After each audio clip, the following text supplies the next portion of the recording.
محمد كما صليت على إبراهيم وعلى آل إبراهيم إنك حميد مجيد اللهم بارك على محمد وعلى آل محمد كما باركت على إبراهيم وعلى آل إبراهيم إنك حميد مجيد.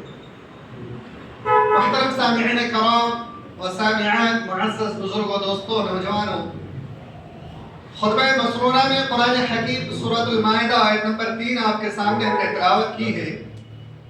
اس آیت کریمہ میں اللہ رب العالمین نے دین کی تکمیل کی صاف طور پر اعلان کر دیا ہے کہ مذہب اسلام امت محمدیہ کے لیے جو دین دیا گیا ہے یہ مکمل ہو چکا ہے، اب اس میں کسی بھی چیز کی کمی اور بیشی کی کوئی گنجائش باقی نہیں ہے۔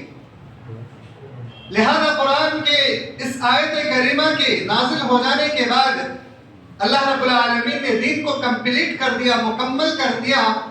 اب اگر کوئی انسان دین کے اندر کوئی بھی چیز انسان کو بھلے ہی کتنا بھلا معلوم کیوں نہ ہو، اگر وہ دین کے اندر ایجاد کرتا ہے اور لوگوں کو بتلاتا ہے، اس پر عمل کرنے کی ترغیب دلاتا ہے اور خود بھی عمل پیرا ہوتا ہے، وہ ان کے نزدیک کتنا ہی کیوں نہ بہتر ہو جائے اور اللہ کا تقرب حاصل کرنے کے لیے کیوں نہ کیا جائے، وہ چیز مذہب اسلام کے لیے قابل قبول نہیں ہے۔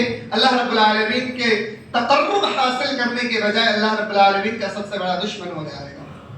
اس لیے آج کے اس خطبہ مسنونہ میں جو آیت کریمہ پڑھی ہے، اسی کی مناسبت سے بدعت کے حوالے سے چند باتیں آپ کے سامنے رکھنے کی زحمت کریں گے انشاءاللہ کہ بدعت ہے کیا چیز اور ہم اس سے کیسے بچ سکتے ہیں۔ انشاءاللہ العزیز ان باتوں پر مختصر روشنی ڈالنے کی کوشش کریں گے۔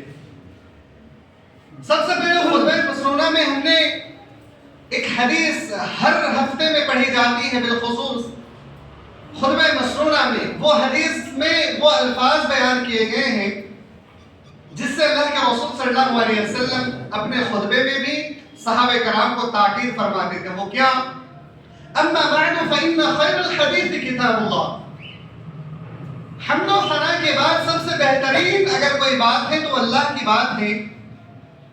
وخیر الہدی ہدی محمد صلی اللہ علیہ وسلم، اور سب سے بہترین طریقہ کار اگر کسی کا ہے تو وہ محمد رسول اللہ صلی اللہ علیہ وسلم کا ہے۔ اور وشر الامور محدثاتها، اور سب سے بدترین اگر کوئی بات ہے تو وہ بدترین بات دین میں نئی بات ایجاد کرنا ہے، اور نئی بات ایجاد کرنا وَكُلُّ ضَلَالَةٍ فِي النَّارِ، اگر کوئی انسان دین میں نئی بات ایجاد کرتا ہے تو اس کا ٹھکانہ جہنم ہے۔ تو اس انسان کے نزدیک کتنا بھی بہترین چیز کوئی نہ کیوں نہ ہو جائے، اگر وہ انسان دین میں ایجاد کرتا ہے اللہ کا تقرب حاصل کرنے کی غرض سے، تو بھی اس کا ٹھکانہ جہنم ہی ہوگا۔ وہ انسان اللہ رب العالمین کا مقرب بندہ بن ہی نہیں سکتا۔ بدعت کے حوالے سے ایک عام الفاظ اگر کہا جائے کہ بدعت کسے کہتے ہیں، تو محدثین کرام اور مفسرین نے بدعت کے حوالے سے ایک الفاظ بیان کیا کہ بدعت کہتے کس چیز کے ہو؟ کہتے ہیں کہ کسی اصل مادہ کے اصل نمونہ یا وجود کے بغیر کسی چیز کو ایجاد کرنا، یا عام الفاظ میں اگر کہیں کہ کسی چیز کو عدم سے وجود میں لانا، یہ بدعت ہے۔ اصل اس کا اگر موجود نہیں ہے اور آپ کوئی نئی چیز اس میں داخل کرتے ہیں، ایجاد کرتے ہیں دین کے معاملے میں، تو وہ بدعت ہے۔ علامہ البانی رحمۃ اللہ علیہ دین میں بدعت کے حوالے سے ایک لمبی تفسیر بیان کی ہے۔ ان تمام لمبی تفصیلات میں علامہ البانی رحمۃ اللہ علیہ نے خلاصے کے طور پر چند چیزوں کو ذکر کیا ہے کہ اگر یہ چیزیں پائی جاتی ہیں تو وہ بدعت ہے، اگر یہ چیزیں نہیں پائی جاتی ہیں تو وہ بدعت نہیں ہے۔ سب سے پہلی چیز علامہ البانی رحمۃ اللہ علیہ بیان فرماتے ہیں کہ بدعت کی سب سے پہلی چیز ہے کہ ہر وہ قول اور فعل جو سنت کے خلاف ہو۔ انسان کچھ بھی کہتا ہو، کچھ بھی عمل کرتا ہو، اگر وہ سنت کے خلاف ہے تو وہ بدعت ہے، پہلی چیز۔ دوسری چیز، ہر وہ کام جو اللہ رب العالمین کا تقرب حاصل کرنے کے لیے کیا جائے جبکہ اس سے شریعت نے منع کیا تو وہ چیز بدعت ہے. اور تیسری چیز ہر وہ عقیدہ جس کی شرعی دلیل موجود نہ ہو وہ بھی بدعت ہے. اور چوتھی چیز ہر وہ عبادت جس کی کیفیت صرف کسی ضعیف یا موضوع روایت میں پائی جاتی ہو، اس کی کیفیت ضعیف یا موضوع روایت میں اگر پائی جاتی ہو اور اس کی صحیح دلیل نہیں ہے اور اس پر عمل کر رہے ہیں تو وہ بھی بدعت ہے. اور پانچویں چیز ہر وہ عبادت جس سے شریعت نے مطلق طور پر منع کر کے رکھا ہو مگر لوگوں نے اس پر زمانے کا اور مکان کا یا عدد کا قیاس کرتے ہوئے اس پر عمل کرنا شروع کر دیا ہو، اضافہ کر دیا ہو. تو یہ چند چیزیں تھیں. اس کے بعد ایک اور چیزیں بتلاتے ہیں کہ بعض علماء یعنی بعض متاخرین نے، آنے والے بعد کے علماء نے اگر کوئی چیز بلا دلیل مستحب قرار دیا ہو تو یہ بھی بدعت ہے. اسی طریقے سے دین میں غلو کرنا یہ بھی بدعت ہے. تو یہ کل 6-7 چیزیں علامہ البانی رحمۃ اللہ علیہ بیان فرماتے ہیں کہ اگر یہ چیزیں پائی جاتی ہوں تو وہ چیز بدعت ہے. بدعت کے حوالے سے میں ایک چیز میں آپ کے حوالے سے سب سے پہلے جو قرآن کریم کی تلاوت کی ہے یہاں پر ایک خلاصہ میں کر دوں کہ اللہ رب العالمین نے قرآن کریم کے اندر خود یہ اعلان کر دیا اليوم اکملت لکم دینکم واتممت علیکم نعمتی ورضیت لکم الاسلام دینا، کہ ہم نے آج دین کو مکمل کر دیا ہے. تو دین جب مکمل ہو گیا ہے تو دین میں کوئی نئی چیز کوئی بھی شامل نہیں کر سکتا. اور نہ تو رسول اللہ صلی اللہ علیہ وسلم کے بعد آنے والے کوئی لوگ اگر کہے کہ ہم نے دین کو مکمل کیا یا آنے والے لوگ دین کو مکمل کیے ہیں تو یہ بھی جس شخص پر الزام لگایا جائے ایک بہت بڑی تہمت ہوگی اور اللہ اور اس کے رسول کی باتوں پر بھی تہمت ہوگی. اس سلسلے میں میں ایک وضاحت کر دوں کہ بعض علماء نے امام ابو حنیفہ رحمۃ اللہ علیہ کے حوالے سے بھی بیان کرتے ہیں کہ امام ابو حنیفہ رحمۃ اللہ علیہ نے دین کو مکمل کیا. نعوذ باللہ. کیا قرآن کریم کی یہ آیت کریمہ اللہ رب العالمین کا قول جھوٹا ہے؟ کیا اللہ کے رسول صلی اللہ علیہ وسلم دین کو مکمل نہیں کیے تھے؟ امام ابو حنیفہ رحمۃ اللہ علیہ دین کے ایک بہت ہی بڑے خادم گزرے ہیں جو دین کو لوگوں تک پہنچانے کے لیے بہت زیادہ کوشاں رہے ہیں اور ہر ایک بات کو صاف طور پر لوگوں تک پہنچانے کا کام کیا ہے. اس امت میں دین میں بہت بڑی خدمت ہے امام ابو حنیفہ کی. لیکن امام ابو حنیفہ کے اوپر یہ الزام لگانا کہ آپ نے دین کو مکمل کیا ہے، آپ سے پہلے نہ تو صحابہ کرام کے دین میں مکمل ہوا ہے اور نہ تو اللہ کے رسول صلی اللہ علیہ وسلم نے دین کو مکمل کر کے دیا ہے، یہ اللہ پر بھی تہمت ہے اور رسول اللہ صلی اللہ علیہ وسلم پر بھی تہمت ہے اور امام ابو حنیفہ کے اوپر بھی تہمت ہے. اس لیے اس طرح کے الفاظ کہنا غیر مناسب ہے. امام ابو حنیفہ بہت بڑے فقیہ تھے، بہت بڑے عالم دین تھے جنہوں نے اسلام کے لیے بہت بڑی قربانی دی ہے، بہت سارے خدمات کیے ہیں، بہت سارے فقہی مسائل کو ہم تک صاف طور پر بیان کرنے کی کوششیں کی ہیں. امام ابو حنیفہ رحمۃ اللہ علیہ اگر بعض مسائل کو کھول کر کے بیان کرتے تو شاید کہ ہم لوگوں کو سمجھنے میں مشکلات ہو سکتی تھی. بہت واضح طور پر بیان کرنے کی کوشش کی ہے. ہاں ایک انسان ہونے کے خاطر بعض جگہوں میں خطائیں ہوئی ہیں جو کہ دوسرے علماء نے اس کی اصلاح کی ہے، لیکن علماء اپنی جگہ پر حق تھے. اور امام ابو حنیفہ نے بھی ایک الفاظ کہا تھا کہ اگر میری بات قرآن و حدیث سے ٹکرا جائے تو میری بات کو چھوڑ دینا اور قرآن و حدیث کی باتوں کو لے لینا. الحمدللہ آج کی تاریخ میں امام ابو حنیفہ کے اس بات کو لوگ مانتے بھی ہیں اور اس پر عمل بھی کرتے ہیں. لیکن جو لوگ اس طرح کے الفاظ کہتے ہیں کہ امام ابو حنیفہ نے دین کو مکمل کیا ہے، اس سے پہلے دین کمپلیٹ نہیں تھا، نعوذ باللہ، یہ امام ابو حنیفہ پر بہت بڑی تہمت الزام ہے. تو اللہ کے رسول صلی اللہ علیہ وسلم کے اوپر یہ آیت کریمہ نازل فرمانے کے بعد اللہ رب العالمین نے اس اشکال کا اور اس غلط فہمی کو بھی اللہ نے دور کر دیا ہے کہ دین کو اللہ رب العالمین ہی نے مکمل کیا ہے. اب دین میں کوئی بھی نئی چیز اگر کوئی شخص ایجاد کرتا ہے تو یقین مانیے وہ انسان بدعت کو ایجاد کرتا ہے اور بدعت کو ایجاد کرنے والا کبھی بھی اللہ کا مقرر بندہ ہو ہی نہیں سکتا. اللہ کے رسول صلی اللہ علیہ وسلم صحابہ کرام کے درمیان موجود تھے. حضرت عبداللہ بن مسعود رضی اللہ تعالی عنہ بیان فرماتے ہیں کہ اللہ کے رسول صلی اللہ علیہ وسلم صحابہ کرام کے درمیان میں ایک لکیر کھینچتے ہیں. لکیر کھینچنے کے بعد اس کے دائیں اور بائیں چند لکیروں کو کھینچتے ہیں اور فرماتے ہیں کہ یہ جو سیدھا راستہ ہے یہ میرا راستہ ہے، اور یہ دائیں بائیں جو بھی راستہ ہے یہ سارا کا سارا شیطان کا راستہ ہے، اور شیطان تمہیں اپنی طرف بلا رہا ہوتا ہے. پھر آیت کریمہ پڑھتے ہیں وَأَنَّ هَذَا صِرَاطِي مُسْتَقِيمًا فَاتَّبِعُوهُ وَلَا تَتَّبِعُوا السُّبُلَ فَتَفَرَّقَ بِكُمْ عَنْ سَبِيلِهِ. وَأَنَّ هَذَا سَبِيلِي، یہ میرا راستہ ہے اور اسی راستے کی اتباع کرو، یعنی اللہ اور اس کے رسول کے راستے کی اتباع کرو.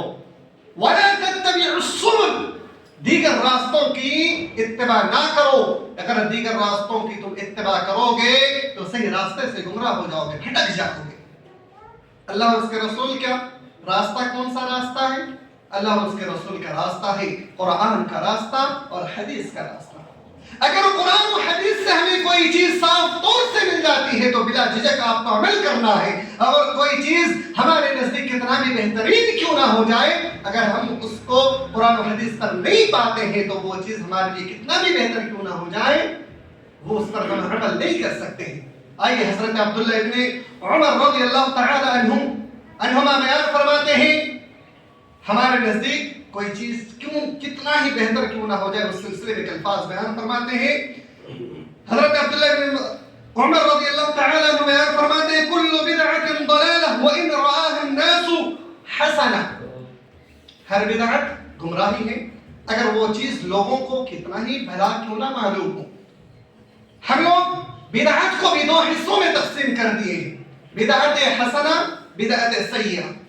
چاہے وہ بدعت حسنہ ہو چاہے وہ بدعت سیئہ ہو، اسلام میں کسی بھی بدعت کی کوئی جگہ نہیں ہے، کوئی مقام نہیں ہے، چاہے ہمارے نزدیک کتنا بھی مقام و مرتبہ والا وہ بدعت کیوں نہ ہو جائے.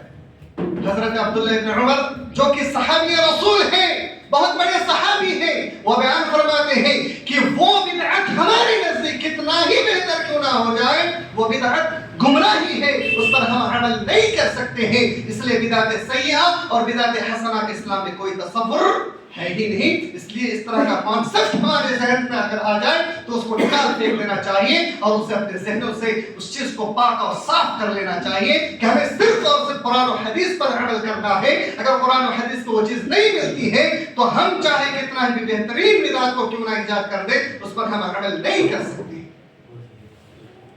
اللہ رب العالمین ہم لوگوں کو اس طرح کے سوچ اور فکر سے محفوظ رہنے کی توفیق عنایت فرمائے، آمین یا رب العالمین. میرے بھائیوں، ایک صحابی رسول حضرت عرباض بن ساریہ رضی اللہ تعالی عنہ بیان فرماتے ہیں کہ اللہ کے رسول صلی اللہ علیہ وسلم ایک دفعہ فجر کی نماز پڑھنے کے بعد صحابہ کرام کو نصیحت فرماتے ہیں. اتنا بلیغ نصیحت ہوتی ہے کہ صحابہ کرام دھاڑے مار مار کر کے رونا شروع کر دیتے ہیں. بعض صحابہ کرام یہ بھی کہتے ہیں اللہ کے رسول کہیں یہ آخری نصیحت تو نہیں ہے، ہمیں کچھ اچھی نصیحت کر کے جائیں، ہمیں کچھ اچھی تاکیدی بات کہتے ہوئے آپ جائیں. اللہ کے رسول صلی اللہ علیہ وسلم فرماتے ہیں اوصیکم بتقوی اللہ والسمع والطاعۃ. اللہ کے رسول صلی اللہ علیہ وسلم فرماتے ہیں کہ میں تمہیں وصیت کرتا ہوں کس چیز کی؟ اللہ سے ڈرنے کی، اطاعت کرنے کی اور سننے کی. اور پھر اللہ کے رسول صلی اللہ علیہ وسلم فرماتے ہیں اگر تمہارا حکمران، تمہارا اگر سرکار، تمہاری گورنمنٹ اگر ایک غلام حبشی ہی کیوں نہ ہو جائے تم اس کی بھی اطاعت کرنا. اور دیکھنا میرے بعد آنے والے وقتوں میں بعض لوگ ایسے بھی ہوں گے، بعض لوگ دیکھیں گے میرے بعد کہ وہ لوگ بہت سارے اختلافات کو پائیں گے اور اس وقت اپنے آپ کو بچانا. وَإِيَّاكُمْ وَمُحْدَثَاتِ الْأُمُورِ، اور اختلافات اور بدعت کو بدعت سے اپنے آپ کو بچانے کی کوشش کرنا، کیونکہ بدعت گمراہی ہے اور ہر بدعت گمراہی جہنم میں لے جانے والی چیز ہے. کتنی بڑی نصیحت تھی میرے بھائیوں. اللہ کی اطاعت کرنا ہے، اللہ سے ڈرنا ہے، اللہ کی باتوں کو سننا ہے. اور ایک حبشی غلام ہی اگر ہماری گورنمنٹ میں ہمارا سرکار کیوں نہ ہو جائے اس کو بھی ہم فالو کرنا ہے اور پھر اللہ اور اس کے رسول کی اطاعت کرتے ہوئے ہمیں زندگی گزارنا ہے اور بدعت سے اپنے آپ کو بچا کے رکھنا ہے میرے بھائیوں. بدعت بہت ہی خطرناک اور مہلک گناہ ہے میرے بھائیوں، اس لیے اپنے آپ کو بدعت سے ہمیشہ بچانے کی کوشش کیجیے. اسی طریقے سے اللہ رب العالمین بدعت کے حوالے سے بیان فرماتا ہے اگر کوئی انسان بدعت کو ایجاد کرتا ہے تو اللہ رب العالمین کے اوپر بھی وہ تہمت لگاتا ہے. اللہ رب العالمین نے سورہ یونس آیت نمبر 59 کے اندر ارشاد فرمایا قل ارائیتم ما انزل اللہ لکم من رزق. اللہ کے رسول صلی اللہ علیہ وسلم سے مخاطب ہو کر کے فرماتے ہیں کہ اللہ کے رسول صلی اللہ علیہ وسلم ان مشرکوں سے کہہ دیں کہ کیا ان لوگوں نے یہ سوچ لیا گمان کر لیا کہ اللہ رب العالمین تمہارے اوپر رزق کو نازل فرماتا ہے اور تم نے ان رزق کو بعض حصوں کو حلال بنا لیا اور بعض کو تم نے حرام بنا لیا. تم اپنی مرضی سے بعض کو حلال اور بعض کو حرام کر لیا. فجعلتم منه حراما وحلالا قل الله اذن لكم اے نبی صلی اللہ علیہ وسلم آپ ان لوگوں سے پوچھئے کیا اس بات کی اجازت تمہیں اللہ نے دی تھی؟ کیا اللہ رب العالمین نے تمہیں اس بات کی اجازت دی تھی یا تم اللہ رب العالمین کے اوپر تہمت باندھ رہے ہو؟ کسی چیز کو حلال یا حرام کرنا، کسی نئی چیز کو ایجاد کرنا، یہ اللہ رب العالمین نے کسی بھی انسان کو اختیار نہیں دیا ہے. اس لیے میرے بھائیوں جس چیز کو اللہ نے حلال کیا اسے ہمیں حلال تصور کرنا ہے اور جس چیز کو اللہ رب العالمین نے حرام قرار دیا ہے اسے ہمیں حرام تصور ہی کرنا ہے. ہم اس سے بڑھ کر کے اپنے آپ کسی چیز کا فیصلہ نہیں کر سکتے ہیں. اللہ کے رسول صلی اللہ علیہ وسلم کی حدیث حضرت ابو ہریرہ رضی اللہ تعالی عنہ بیان فرماتے ہیں انسان جو بوئے گا وہ پائے گا، انسان جیسا کرے گا ویسا اس کو پھل ملے گا. اللہ کے رسول صلی اللہ علیہ وسلم فرماتے ہیں کہ من دعا الی ہدی، اگر کوئی شخص کسی کو ہدایت کی طرف بلاتا ہے تو اس کے بدلے میں کان له من الاجر مثل اجور من تبعه، اس کی ہدایت پر عمل کرنے والا بندہ جب عمل کرے گا تو اتنا ہی ثواب اس بندے کو بھی ملے گا جس نے ہدایت کی طرف بلایا تھا، اور عمل کرنے والے بندے پر ذرہ برابر کمی نہیں آئے گی. اور جو شخص کسی گمراہی کی طرف، کسی غلط چیزوں کی طرف لوگوں کو دعوت دے گا، بلائے گا، تو عمل کرنے والا انسان کو جتنا گناہ ملے گا بتلانے والے کو بھی اتنا ہی گناہ ملے گا اور ذرہ برابر اس سے کمی نہیں کی جائے گی. تو انسان اگر لوگوں کو ہدایت کا راستہ دکھلاتا ہے تو اس ہدایت پر عمل کرنے والے کو جتنا ثواب ملے گا، جتنا ثواب کا حقدار ہوگا، اتنا ہی جس نے ہدایت کی طرف بلایا تھا اس شخص کو بھی ثواب ملے گا. لیکن اگر کوئی انسان برائی کی طرف بلاتا ہے، گمراہی کی طرف بلاتا ہے، بدعت و خرافات پر عمل کرنے کی راغب دلاتا ہے، تو جو انسان عمل کرے گا اس کا وبال بھی بتلانے والے کی طرف بھی آئے گا اور اتنا ہی آئے گا. اس لیے میرے بھائیوں ہمیشہ لوگوں کے ساتھ اچھائی کرنے کی کوشش کیجئے، لوگوں کو صحیح راستے کی طرف لانے کی کوشش کیجئے. اگر آپ سے نہیں ہو سکتا تو آپ خاموشی اختیار کر لیجئے، لیکن آپ کبھی بھی کسی انسان کو کوئی غلط صدقات مت کیا کیجئے. آج کی تاریخ میں نوجوانوں کے حوالے سے ایک بات میں واضح کر دوں، بعض نوجوان یہ پرفتن دور ہے، موبائلوں میں اسٹیٹس لگاتے ہیں گانا وغیرہ لگا کر کے، جاتے ہیں پکنک وغیرہ منانے کے لیے، اس میں گانا وغیرہ لگا کر کے شیئر کرتے ہیں. جتنا دور تک اس کا ویڈیو وائرل ہوگا اس کو اسی طریقے سے گناہ ملتا جائے گا اور خدا نہ کرے، اللہ نہ کرے اس انسان کی اگر اسی حالت میں وفات ہو گئی اور وہ وائرل ہوتا چلا گیا تو جب تک یہ وائرل ہوگا تب تک اس انسان کا قبر میں، وہ تو دنیا سے وفات پا چکا ہے لیکن اس کا یہ گناہ ہمیشہ چلتا رہے گا جب تک کہ وہ ویڈیو چلتی رہے گی. اس لیے میرے بھائیوں اگر ہو سکے تو کوئی اچھا کام کر کے جائیے تاکہ جب تک انسان اچھا کرتا جائے گا آپ کو ثواب ملتا رہے گا. اگر ہو سکے تو برائی سے بچنے کی کوشش کیجیے. میرے بھائیوں آئیے صحابہ کرام کے نظریات دیکھتے ہیں بدعت کے حوالے سے. نیکی انسان کے نزدیک بہت ایک بڑی چیز ہے. حضرت عبد الرحمن، حضرت عائشہ رضی اللہ تعالی عنہ کے بھائی، ان کے گھر کوئی اولاد نہیں ہوتا.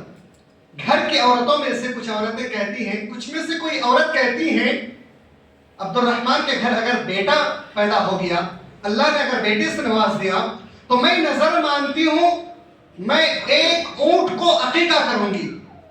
حضرت عائشہ رضی اللہ تعالی عنہ فوراً ٹوکتی ہے کہ دین میں اگر لڑکا پیدا ہو، شریعت کا یہ قانون ہو، اگر لڑکا پیدا ہو جائے تو 2 بکری ذبح کرنا ہے، اور اگر بیٹی پیدا ہو تو 1 بکری ذبح کرنا ہے۔ یہ نئی چیز دن میں داخل نہیں کر سکتے۔ معلوم چلا کہ اگر ہمارے نزدیک وہ اونٹ بھی کتنا معتبر کیوں نہ ہو جائے، اونٹ بڑا جانور ہے، زیادہ ثواب ملنے کی امیدیں ہیں، لیکن پھر بھی اللہ کے رسول صلی اللہ علیہ وسلم کی حدیث بکری ذبح کرنی ہے۔ اگر لڑکا پیدا ہو تو 2 بکری اور لڑکی ہو تو 1 بکری، لہذا اسی پہ عمل کیا جائے گا۔ حضرت عائشہ رضی اللہ تعالی عنہ فوراً روک دیتی ہے۔ آئیے ایک اور حدیث، بہت ہی عجیب معلوم ہوگا اس حدیث کو سننے کے بعد، اور یہ چیز آج کی تاریخ سے نہیں ہے، صحابہ کرام کے دور سے ہے اور آج تک چلتا آ رہا ہے، اور اس چیز کو ہمارے معاشرے میں بہت سارے مسلمان بھائی اس پر بڑے فخر کے ساتھ ثواب کی نیت سے عمل کرتے ہیں، لیکن افسوس کی بات یہ ہے کہ صحابہ کرام کے دور میں جب اس چیز کو ایجاد کیا گیا تھا تو صحابہ کرام نے فوراً اس کو روکا ٹوکا تھا اور کہا تھا کہ تمہاری چیزیں جو نئی چیز ایجاد کردہ ہے اس کے بارے میں ایک بہت بڑی حدیث بیان بھی کی تھی، اس چیز کو میں آپ کے سامنے رکھتا ہوں۔ کوفہ کے چند مسلمان حضرت ابو موسیٰ اشعری رضی اللہ تعالی عنہ بیان کرتے ہیں، کوفہ کے چند مسلمان مسجد میں بیٹھے نمازیوں کا انتظار کر رہے تھے، حلقہ بنا ہوئے تھے۔ ان مسلمانوں کے ہاتھ میں پتھر کے چھوٹے چھوٹے ٹکڑے، کنکریاں تھیں۔ ان پتھروں کو لے کر کے وہ لوگ آپس میں بیٹھے ہوئے تھے۔ ان میں سے ایک کہہ رہے تھے کہ 100 مرتبہ لا الہ الا اللہ کہو، اچھی بات ہے، نیکی کی باتیں کہہ رہے ہیں، اور ہر مرتبہ گنتی بھول نہ جائے اس لیے پتھر کو ایک اٹھا کر کے رکھنا ہے، لا الہ الا اللہ۔ پھر سارے لوگ پڑھتے تھے لا الہ الا اللہ، لا الہ الا اللہ۔ 100 مرتبہ جب پورا ہو جاتا، دوسرا کہتا تسبیح بیان کرو، 100 مرتبہ تسبیح بیان کرنا۔ ایک تسبیح بیان کرتے تو سارے لوگ اس کے ساتھ مل کر کے تسبیح بیان کرتے۔ حضرت ابو موسیٰ اشعری رضی اللہ تعالی عنہ کو یہ بات بڑی عجیب لگتی ہے، کہا کہ اللہ کے رسول صلی اللہ علیہ وسلم کے زمانے میں تو ہم نے کبھی ایسا نہیں دیکھا، نہ تو آپ کی تعلیم تھی، نہ تو آپ جب تک اس دار فانی کے اندر موجود تھے تب تک کسی صحابہ کو اس طرح کرتے ہوئے دیکھا۔ فوراً دوڑے بھاگے گئے حضرت عبداللہ ابن مسعود رضی اللہ تعالی عنہ کے پاس۔ پہنچنے کے بعد کہا کہ ایسا ایسا معاملہ ہے۔ حضرت عبداللہ ابن مسعود رضی اللہ تعالی عنہ آتے ہیں اور آ کر کے کہتے ہیں کہ اللہ کی قسم، یا تو تم لوگ امت محمدیہ کے سب سے زیادہ ہدایت یافتہ لوگ ہو، یا پھر تم لوگ ضلالت و گمراہی کا دروازہ کھول رہے ہو۔ پھر ان لوگوں نے کہا کہ ہم تو نیکی کا کام کر رہے تھے، یہ پتھر کے ذریعے سے ہم تاکہ گنتی بھول نہ جائے ہم تسبیحات بیان کر رہے تھے، ہم تو اللہ رب العالمین کی عبادت کر رہے تھے۔ اللہ کے وہ صحابی، اللہ کے رسول صلی اللہ علیہ وسلم کے وہ صحابی حضرت عبداللہ بن مسعود کہتے ہیں کہ سنو، اللہ کے رسول صلی اللہ علیہ وسلم کی حدیث، اللہ کے رسول صلی اللہ علیہ وسلم نے فرمایا کہ ایک قوم ایسی بھی گزرے گی جب وہ لوگ قرآن کی تلاوت کر رہے ہوں گے، جب وہ لوگ قرآن کی تلاوت کر رہے ہوں گے لیکن قرآن کی تلاوت کرتے ہوئے اس کی حلق سے نہیں اترے گی، شاید مجھے ایسا لگتا ہے کہ ان میں سے اکثر لوگ تم ہی میں سے۔ اس حدیث کی وضاحت میں آپ کے سامنے کر رہا ہوں۔ وہاں پر پتھروں کے کنکریاں لے کر کے وہ لوگ گنتیاں کر رہے تھے، اور افسوس کی بات یہ ہے کہ صحابہ کرام کے دور میں کسی بھی صحابی نے یہ عمل نہیں کیا تھا، بلکہ صحابہ کرام کی موجودگی میں بعض لوگوں نے جب اس طرح سے کیا تو ایک بہت بڑے صحابی حضرت عبداللہ بن مسعود نے اسے کہا کہ تم لوگ فتنوں کے دروازے کو کھول رہے ہو اور برائی اور گمراہی کے دروازے کو کھول رہے ہو۔ یعنی تسبیحات آج کی تاریخ میں جو چل رہی ہیں اس میں 33 چھوٹے چھوٹے پتھر ہوتے ہیں یا دانے ہوتے ہیں، اور ان دانوں کو لے کر کے ہم لوگ بھی تسبیحات بیان کرتے ہیں۔ آج کی تاریخ میں ڈیجیٹل زمانہ ہے، ہم اپنے انگلیوں میں جس طریقے سے گھڑی پہنتے ہیں اپنے انگلیوں میں لے کر کے ایک بار سبحان اللہ پڑھتے ہیں، ایک بار بٹن دباتے ہیں، ایک بار اللہ اکبر پڑھتے ہیں، بٹن دباتے ہیں۔ تو یہ تسبیحات گنتی کرنے کا ایک جو نیا آلہ ہمارے پاس آ گیا ہے، اور وہ جو تسبیحات ہمارے پاس وہ کنکریوں کی شکل میں آج کی تاریخ میں بھی لوگوں کے پاس پایا جاتا ہے. یہ آج کی نئی ایجاد کردہ نہیں ہے، اسی وقت کے دور سے ہے، اور اس چیز کو آج کی تاریخ تک لوگ سمجھ نہیں رہے کہ یہ صحابہ کرام کا عمل نہیں تھا اور نہ تو اللہ کے رسول کی تعلیم تھی، بلکہ اس پر صحابہ کرام نے ٹوکا بھی اور منع بھی کیا اور کہا کہ فتنوں کے دروازے کو تم کھول رہے ہو. لہذا ان لوگوں نے اس وقت تو توبہ کر لیا تھا، اس وقت وہ لوگ تو اس چیز کو ختم کر دیا تھا، لیکن افسوس کی بات یہ ہے کہ وہ تسبیحات آج کے دور تک، آج کے زمانے تک چلی آ رہی ہیں، اور ہم اور آپ اس چیز کو بڑے شوق سے اپنے پاس رکھتے ہیں اور اس کو نیکی سمجھ کر کے اس پر عمل بھی کر رہے ہیں. میرے بھائیوں، کوئی بھی چیز شریعت میں اگر روک دیا گیا ہو، وہ چیز ہمارے لیے کتنا بھی بہتر کیوں نہ ہو جائے، ہم اس پر عمل نہیں کر سکتے. اللہ رب العالمین نے اللہ کے رسول صلی اللہ علیہ وسلم کے ذریعے سے تسبیحات کے لیے ہمیں بہت بہترین طریقہ بتلایا ہے. ہمیں کسی کنکر کی ضرورت نہیں ہے، کسی پتھر کی ضرورت نہیں ہے، کسی ڈیجیٹل کیمرے اور کسی ڈیجیٹل ایپ کی ضرورت نہیں ہے. ہمارے پاس یہ انگلیاں ہیں، ان انگلیوں کے ذریعے سے اللہ کے رسول صلی اللہ علیہ وسلم نے ہمیں تعلیم دی ہے کہ آپ اپنی انگلیوں میں تسبیحات گنا کیجئے. آپ اپنی انگلیوں میں گنتی نہ بھول جائیں، اس لیے ہر انگلیوں کے پور پر آپ تسبیحات گنا کیجئے، اور یہی پور جب قیامت کے روز اللہ رب العالمین کے پاس آپ کے نام اعمال پیش کیا جائے گا تو یہ بھی آپ کے لیے گواہی پیش کریں گے. میرے بھائیوں، اس لیے بدعت اور خرافات سے اپنے آپ کو بچانے کی کوشش کیجیے. یہ چند باتیں تھیں بدعت کے حوالے سے. اللہ رب العالمین سے دعا کرتے ہیں کہ الہ العالمین ہم تمام امت مسلمہ کو بدعت اور ضلالت و گمراہی سے بچنے کی توفیق عنایت فرما. الہ العالمین سے دعا ہے کہ الہ العالمین ہم تمام امت مسلمہ کو خالص قرآن و سنت پر عمل کرنے کی توفیق